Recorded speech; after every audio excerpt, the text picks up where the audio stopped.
Rick and Morty Season 5 is coming, and it's sure to be full of all the little details and subtle jokes that we've come to expect. Here are a few we saw in the new trailer. In the trailer, there's a strange-looking character with slicked back hair, pale blue lips, gills on his neck, and very little clothing. This guy is actually someone Rick detests more than any other creature in any other universe, and the Rick and Morty Season 5 trailer isn't the first time fans have caught a glimpse of him.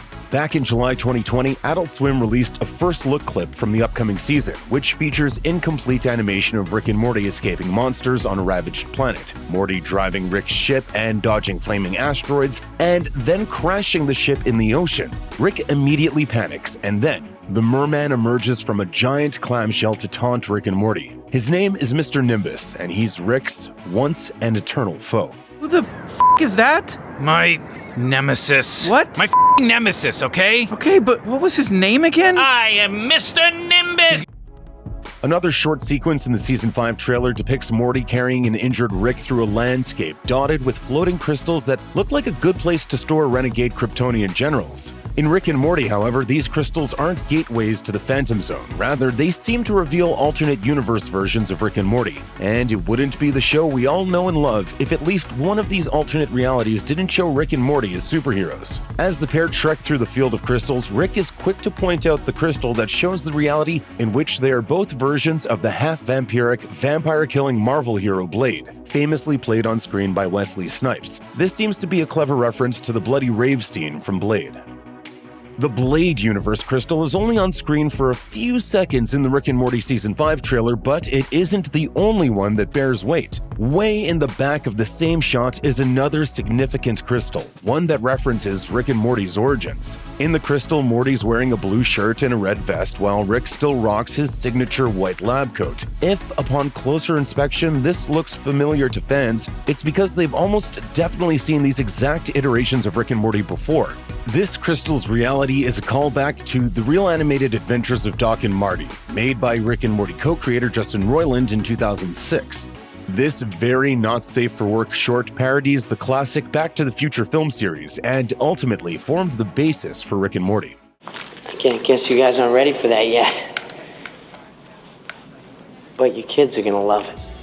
Part of the fun of Rick and Morty is all the clever satire of popular sci-fi and fantasy properties, and Season 5 looks to continue this tradition by taking aim at two IPs in particular. A common sight in the trailer is the Smith-Sanchez family geared up in a set of matching color-coded suits. This feels like a clear reference to the classic 80s cartoon Voltron. The trailer also seems to give a hat tip to another popular kids' TV series, Transformers. Early on in the Rick and Morty Season 5 trailer, we see Rick's ship facing off against a humanoid robot that bears a striking resemblance to a Transformer, with car parts making up certain portions of its body.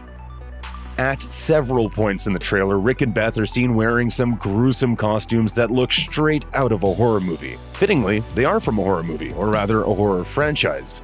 These outfits prove that the series will reference the late 80s horror film Hellraiser in at least one upcoming episode. The whole universe in which Rick and Beth wear these costumes appears to be a parody of the Hellraiser world, and the get-ups look like mildly toned-down versions of what the film's extra-dimensional Cenobite beings wear. The darts in Beth's face feel like a clever twist on the iron nails that the film's main antagonist, Pinhead, has all over his face. Additionally, in the background of one scene from the trailer are two creatures who appear to be riffs on Hellraiser's creepier Cenobites. In particular, the one with no eyes and who bears all of its teeth looks exactly like Chatterer, Hellraiser's right-hand man.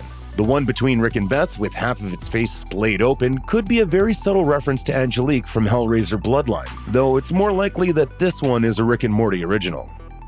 The thought of his longtime crush Jessica being a significant part of his life is enough to make Morty scream until he passes out. That thought will apparently become a reality in Rick and Morty Season 5, as the trailer shows two separate instances in which Jessica appears as part of Smith-Sanchez family adventures. Though she has been seen in missions with the crew before, some were non-canonical, and these Season 5 moments hold much more weight. Early in the trailer, there's a scene involving giant, Transformers-esque robots. Upon first glance, it looks like Rick, Morty, and Summer are in the battle arena, but it's actually Rick, Morty, and Jessica. Why would Jessica be involved in such a strange quest? The answer lies in the first look clip from Season 5, the same one that revealed Mr. Nimbus. In that clip, Morty calls Jessica and confesses his affection for her. Much to Morty's surprise, Jessica admits she has feelings for Morty too, and invites him to watch a movie with her that night. Though it's not explained in the new trailer, that moment should happen in Season 5 and mark the beginning of a relationship between Jessica and Morty.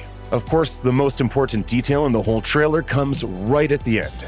New episodes of Rick and Morty will be portaling into this universe on Adult Swim on Sunday, June 20th at 11 p.m. Eastern Time. Check out one of our newest videos right here. Plus, even more Looper videos about your favorite movies and TV shows are coming soon. Subscribe to our YouTube channel and hit the bell so you don't miss a single one.